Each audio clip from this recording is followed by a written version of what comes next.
Georgia, Georgia, no peace I find, just an old sweet song keeps Georgia on my mind. Being a Southern Black woman that is queer really had an impact on me.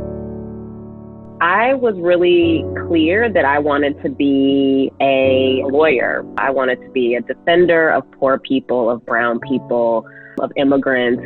And my life changed after my sister, who was 16 at the time, got pregnant.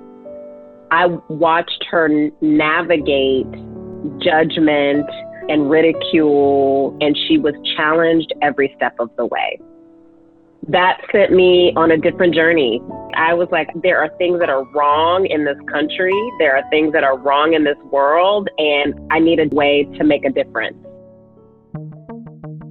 As we move into our next iteration of task force work, deepening our roots in the democracy realm is going to be critical. We can't make the change that we need if we are not focused on policies and systems and institutions that are going to help us rebuild a stronger and more real democracy. It doesn't matter how great a policy is if we don't have the infrastructure to move it.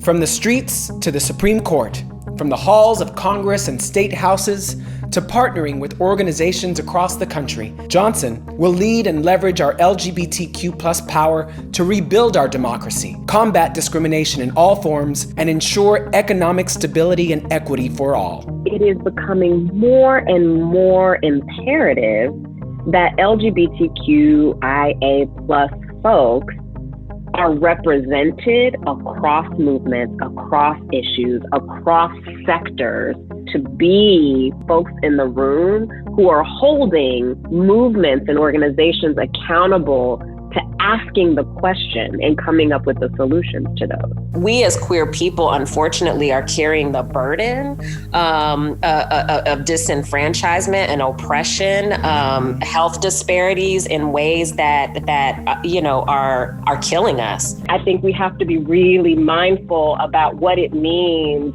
to invest in people of color strategies, to invest in trans folk strategies, to invest in working people strategies, to invest in rural strategies for the long haul, right? Understanding that that's the winning strategy, not doing it for a couple of months, right? Or even a couple of years. One of the things that we will be asking ourselves in the next 2 to 5 years and beyond is, are the programs that we are working on working for poor people? Are the policies that we're fighting for working for women of color? Who is not at the table? So we also have to continue to push ourselves and also push our family and allies within the LGBTQ movement to also be asking those questions. We're at a place where we have got to dig deep and go hard in democracy, which is not necessarily, again, something people think of as an LGBTQ issue. We haven't figured out yet how to invest in a way and get our communities invested and engaged in a way that makes it clear what's at stake. And I think that is going to be a linchpin for us over the next easily 20 years.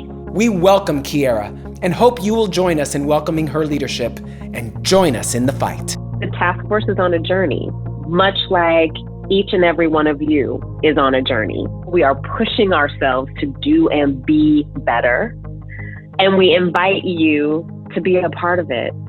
We want to be your political home. We want to be the organization that you point to when you say, they see me, they hear me, I trust them.